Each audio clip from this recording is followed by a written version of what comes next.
Hello students. आज विद्युत द्विध्रुव की वजह से किसी बिंदु पर विद्युत विभव का हम लोग को मान ज्ञात करना है। यानी डाइपोल के अलग अलग पॉइंट को ध्यान में रखते हुए हम लोग पिछला 4 वीडियो पढ़ चुके हैं। आज ये 5वां वीडियो हम लोग के सामने है, जिसमें डाइपोल के वजह से किसी पॉइंट पर देखो विद्युत द्विध्रुव के कारण किसी बिंदु पर विद्युत विभव का मान ज्ञात करना है। इससे पहले जो 2 क्लासेस में हम लोग पढ़े हैं उस पर 2 सिचुएशन था। डाइपोल के अलोंग द एक्सिस था।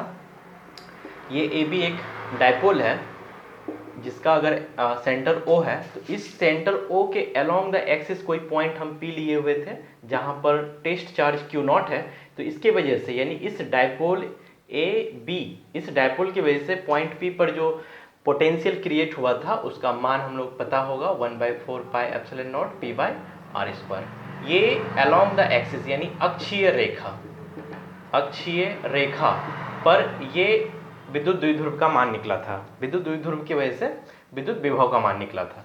लास्ट क्लास यानी कल की क्लास में हम लोग विषुवतीय रेखा यानी इक्वेटोरियल लाइन पर बात किए थे, जो यहाँ पर एक दूसरे से ये 90 डिग्री पर एंगल प्लॉट करता है।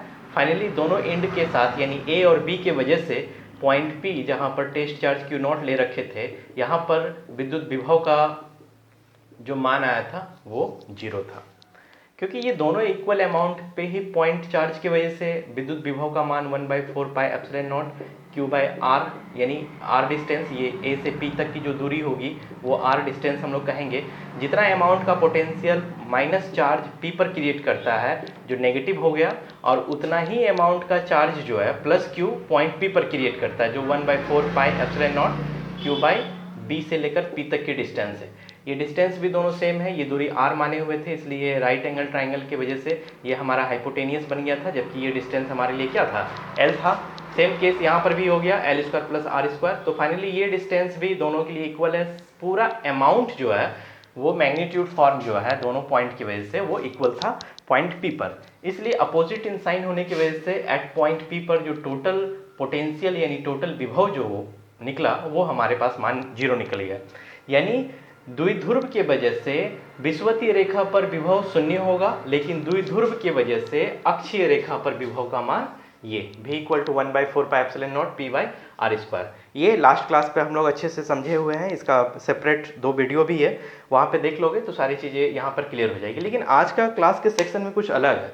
अलग क्या है कि आपको कहीं एक जनरल पॉइंट लेना है। जनरल पॉइंट इसका मतलब ये है कि वो पॉइंट फिलहाल ना तो आपको एक्सियल रेखा पर लेना है ना ही इक्वेटोरियल पर लेना है, क्योंकि इन दोनों का केस हम लोग देख चुके हैं। हालांकि लास्ट में जब इसके वैल्यूज आएंगे उसको हम लोग दोनों सिचुएशन पर भी रखकर बात करेंगे।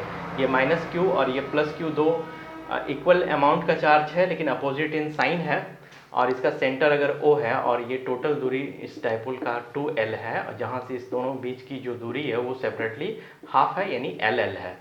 यहाँ से सेंटर O से, डाइपोल के सेंटर O से R दूरी पर हम एक पॉइंट ले लेते हैं P, जो डाइपोल के साथ थीटा एंगल प्लॉट करता है। ये पॉइंट P है, इसका मतलब यहीं पर टेस्ट चार्ज भी है Q0। इसी टेस्ट चार्ज Q0 की वजह से प्लस Q और ये -Q, ये दोनों अलग अलग पोटेंशियल क्रिएट करेगा।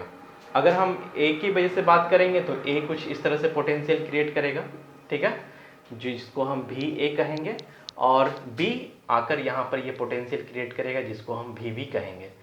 फिर इस VA और VB के वजह से परिणामी यानी रिजल्टेंट जो पोटेंशियल होगा वही पॉइंट P पर होगा। लेकिन इसको सॉल्व करने से पहले कुछ बातों पर हम लोग को गौर करना पड़ेगा।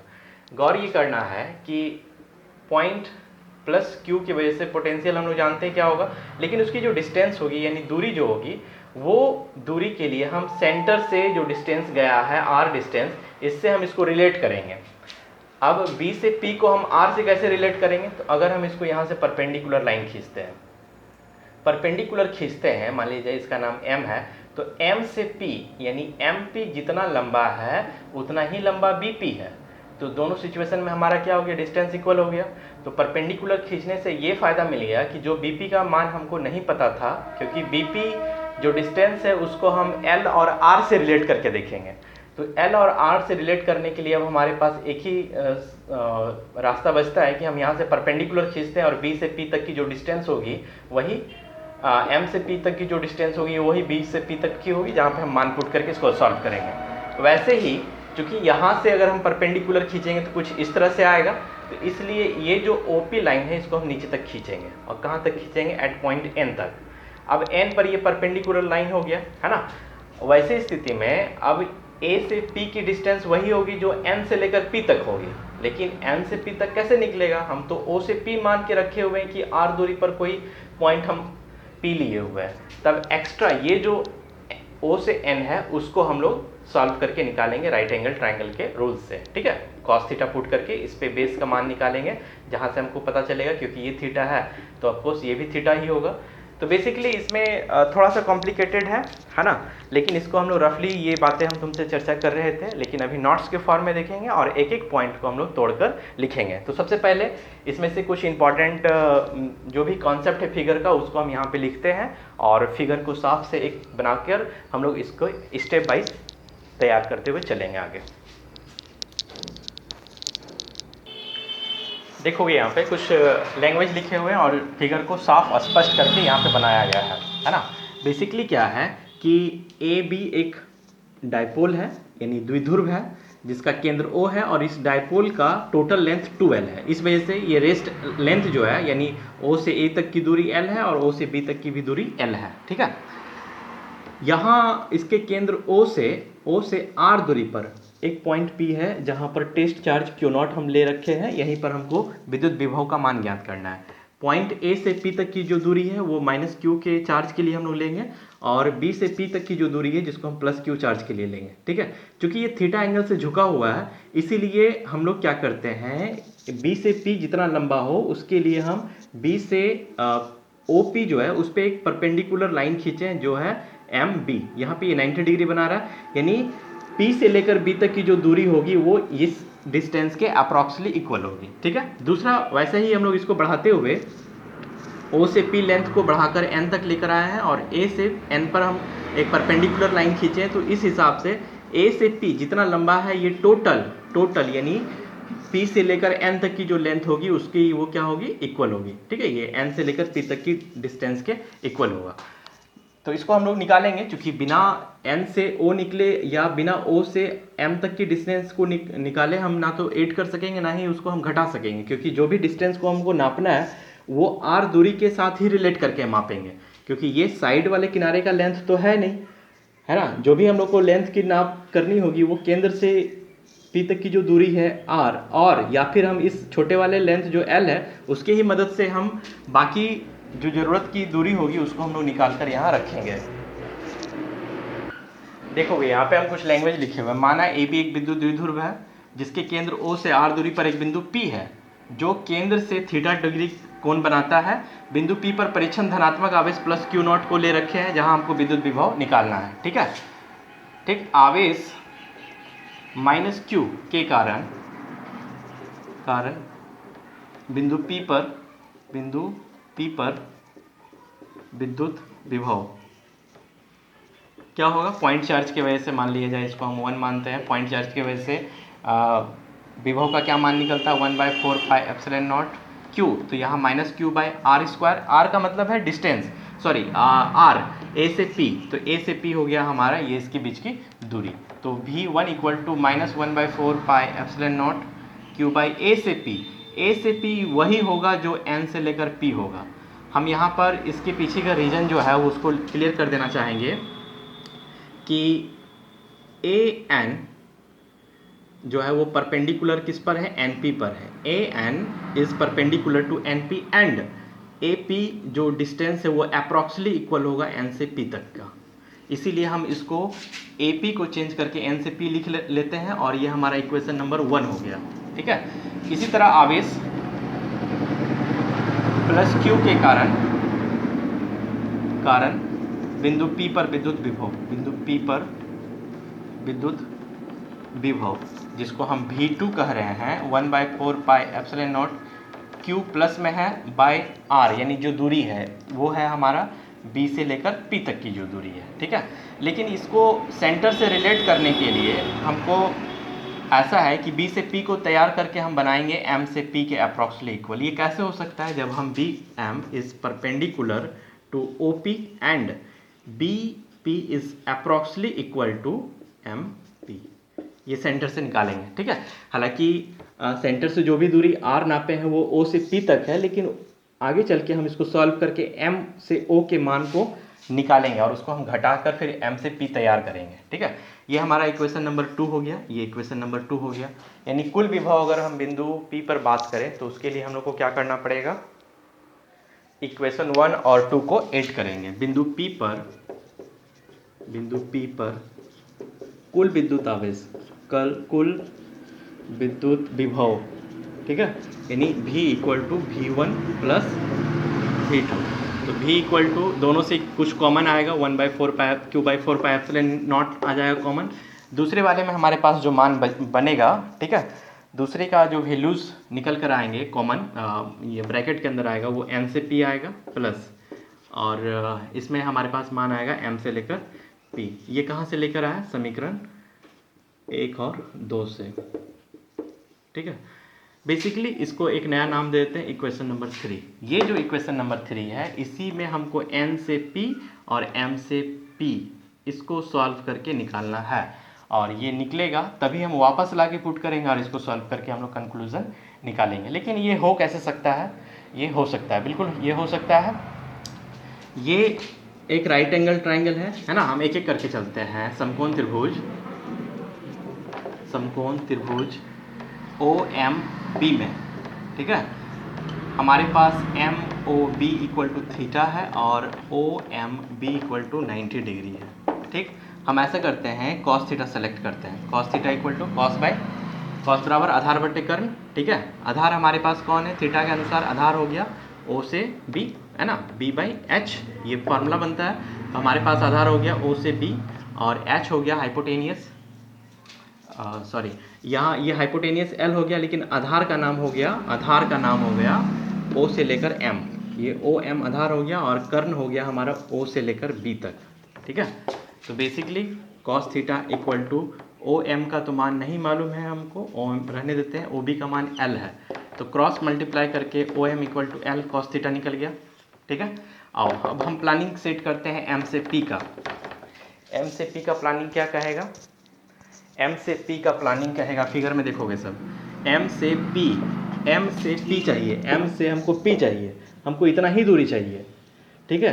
तो कैसे होगा, अगर हम O से P, सेंटर से O से P इसको माप के और O से M घटा देंगे, जो अभी निकाले हुए थे, ठीक है। O से M अगर हम घटा देते हैं OP लेंथ में, तो हमको MP निकल जाएगा, है ना। MP का मान हो गया O से P ऑलरेडी R है, माइनस OM का मान है L cos थीटा। ये नया इक्वेशन हो गया 4। ये MP जो निकला हुआ है यहाँ पर R minus L cos theta, इसी को हम यहाँ पे लाके पुट करके इसको आगे सॉल्व करेंगे। अब चलते हैं हम लोग N से P निकालने के लिए। वापस N से P निकालने के लिए हम लोग इस राइट एंगल ट्राइंगल पे आते हैं, जिसका मान क्या है, समकोण त्रिभुज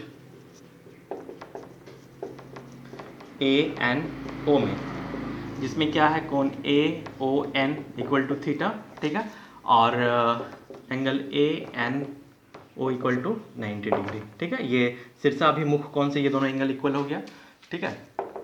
वापस इसमें फिर से cos theta equal to B/H, theta के लिए ये 90 डिग्री है, तो ये हाइपोटेनियस हो गया, यानी कर्ण हो गया, और ये आधार हो गया, यानी O से N, आधार यानी बेस है, और कर्ण का मान है AO, यानी cos theta equal to ON by हो गया L, यानी ON equal to L cos theta निकल गया। आओ N से P का प्लानिंग सेट करते हैं। N से P का प्लानिंग क्या होगा, N से O प्लस O से P, क्योंकि ये छोटा वाला हम टोटल में ऐड करेंगे तब ये हमारा टोटल मान N से P निकलेगा। NP इक्वल टू NO का मान ऑलरेडी निकाले हुए हैं, L cos theta plus O से P हमारे पास कितना है, R है। ये इक्वेशन नंबर हो गया कितना, 5, ठीक है। अब समीकरण 3 में समीकरण 4 और 5 का मान रखने पर, अब वहाँ पे हम लोग मान रखकर सॉल्व करेंगे। तो हमारे पास जो इक्वेशन था, इक्वेशन जो टोटल पोटेंशियल निकाल रहे थे, Q/4 pi epsilon not minus 1/NP plus 1/M से लेकर P तक का ये मान था, रख रहे हैं। अच्छा, हाँ, क्यू बाई 4πε0 माइनस 1 बाय ये निकल गया r plus L cos theta plus 1 by r minus L cos theta. ये मान निकल गया है हम लोगों के पास। ठीक है, अब इसको सॉल्व करेंगे और ये हमारा फाइनल आंसर होगा। देखोगे यहाँ पे हम इस दोनों इक्वेशन का एलसीएम ले रहे हैं। क्यू बाई 4πε0 ये तो कॉमन है ही हम लोगों के पास। ठीक है, और नीचे हो गया r plus L cos theta into R minus L cos theta. ये एलसीएम आ गया। ये प्लस प्लस वाला टर्म कट गया, ये बच गया, लेकिन उसके साथ आगे माइनस है तो minus R minus L cos theta plus, अब ये कट गया, ये बचा R plus L cos theta. Finally v equal to Q by 4πε0 bracket को तोड़ते हैं, minus R plus L cos theta plus R plus L cos theta. ठीक है, और by A plus B into A minus B, A square minus L cos theta का whole square. ये हमारे पास नीचे मान निकल कर आ गया। इसमें से ये दोनों कैंसिल हो गया। ठीक है, आर कैंसिल हो गया, v इक्वल टू फाइनली बच गया q इंटू 2l, एक और एक दो, 2l cos theta by 4πε0 R square, हाँ R square minus L square cos square theta. ये फाइनली हमारे पास मान आ गया। ठीक है, इस तरह से एक ये जनरल इक्वेशन हमारे पास आ गया। लेकिन इसमें अभी हम कंपेयरिंग करेंगे L और R के बीच, तो हमको पता चलेगा कि R जो है वो काफ़ी बड़ा हो सकता है L की तुलना में, है ना। तो हमारे पास जो फाइनली रिजल्ट आ गया Q into 2L cos theta by 4πε0 R square minus L square cos square theta, ये मान हमारे पास है। बेसिकली हम लोग ये जानते हैं कि 2QL को क्या बोलते हैं, विद्युत द्विध्रुव आघूर्ण, है ना। वेयर जहाँ P इक्वल टू 2QL क्या है, विद्युत द्विध्रुव आघूर्ण। इसीलिए V equal to 1/4πε0 P by R square minus L square या L कॉस थीटा का होल स्क्वायर। ठीक है, चूँकि हम ये जानते हैं कि R is greater than L, so R square is more greater than L square या L की कंपेयरिंग में। ठीक है, अतः आर स्क्वायर की तुलना में L कॉस थीटा को नगण्य मानते हैं लेने पर। जब हम इसको नगण्य लेते हैं तब हमारे पास इक्वेशन फाइनली क्या आता है, और यही वो जनरल इक्वेशन होगा जिसके मदद से हम अक्षीय रेखा पर या विषुवतीय रेखा पर इक्वेशन को निकाल सकते हैं। तो ये फाइनली इक्वेशन हमारे पास पोटेंशियल के लिए निकल कर आता है P by R square, sorry यहाँ पे कॉस थीटा है ऑलरेडी पहले से, कॉस थीटा ये आर स्क्वायर के साथ हो गया। अब आते हैं इसके जनरल केस पे। जनरल केस दो बनेगा जो हम लोग ऑलरेडी पहले भी देख चुके हैं, यानी ये जनरल पॉइंट से हम लोग ये विशेष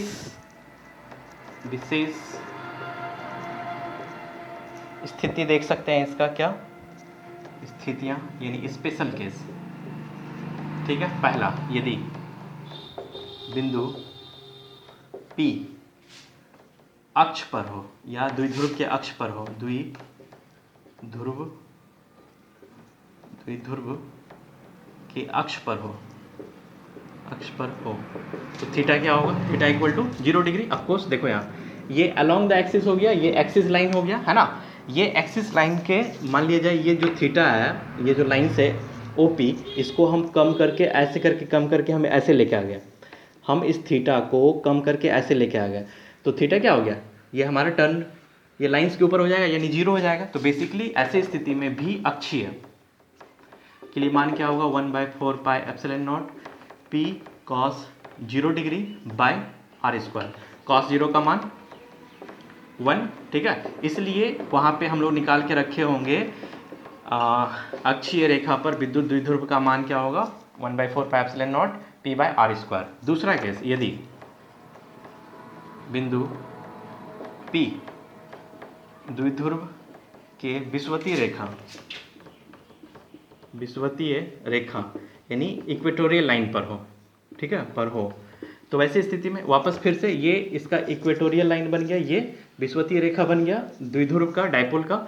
अब हम ये जो लाइन है OP है, इस OP को अधिक करके हम यहाँ लेके आए, तो ये थीटा फाइनली कितना हो जाएगा 90 डिग्री, तो थीटा इक्वल टू 90 डिग्री। तो ऐसी स्थिति में हमारे पास जो जनरल इक्वेशन ऑफ डायपोल के लिए पोटेंशियल का इक्वेशन है 1/4 pi epsilon not P cos 90 degree by r square. cos 90 equal to 0, इसलिए पूरा टर्म ही क्या हो गया 0, यानी फाइनली हम कह सकते हैं भी विषुवतीय के लिए पोटेंशियल क्या होगा 0, क्योंकि cos 90 अगर 0 है तो पूरा मान ही इसका क्या हो जाएगा 0 के रूप में कन्वर्ट हो जाएगा। तो बेसिकली ये क्वेश्चन था जिसको हम लोग देखे और उम्मीद करते हैं समझ में आया होगा। इसमें ज़्यादा कॉम्प्लिकेटेड पोर्शन सिर्फ यही है कि हमको इसमें से ये जो लेंथ है इसको सेंटर से यहाँ पे ये जो लाइन है PN, इस पे परपेंडिकुलर खींच के हमको OP का मान निकालना पड़ा पहला। दूसरा, जब हम इसको P से O तक लाइन है इस पे परपेंडिकुलर खींचकर O से M निकालना पड़ा। पहले वाले में OP में OM को हम घटा दिए, जिसकी वजह से PB या फिर कहें PM का मान निकल पाया। दूसरा, O से N जो निकाले उसमें P से O तक के मान में इसको हम ऐड कर दिए ताकि NP या फिर AP का मान हमको निकलता है। और फाइनली वैसे ही जैसे हम लोग द्विध्रुव में अगले 2 क्लासेस के लिए किए थे, डायपोल के जो पोटेंशियल पे मान निकालना था, जो डिस्टेंस था वहाँ पे पुट करके इसको सॉल्व कर लेंगे। लेकिन यहाँ पे 2 स्पेशल केस भी निकल कर आ रहा है, यानी तुम इस इक्वेशन के मदद से 2 जो ऑलरेडी वीडियो बनाए हुए थे उसको भी इसमें कवर कर सकते हैं हम लोग। तो ये जनरल इक्वेशन था, जनरल इक्वेशन से हम डायपोल के एक्सियल लाइन पर भी दिखा सकते हैं और इक्वेटोरियल लाइन के लिए भी इसको दिखा सकते हैं। इस तरह से पोटेंशियल का ये इंपॉर्टेंट सेक्शन कंप्लीट होता है। लेकिन अभी भी 2 क्वेश्चन और है जिसमें हम लोग इलेक्ट्रिक फील्ड में किसी डायपोल को रखेंगे तो वहाँ जो टॉर्क क्रिएट होगा वो कितनी होगी डायपोल को रखने पर, या उसके डायपोल को रखने पर जिस तरह से इंटेंसिटी क्रिएट हुई थी वैसे ही कितनी पोटेंशियल क्रिएट होगी, जो कि हम लोग आगे की क्लास में सीखेंगे। ठीक है, तब तक ऐसे ही पढ़ाई सभी कोई करते रहोगे।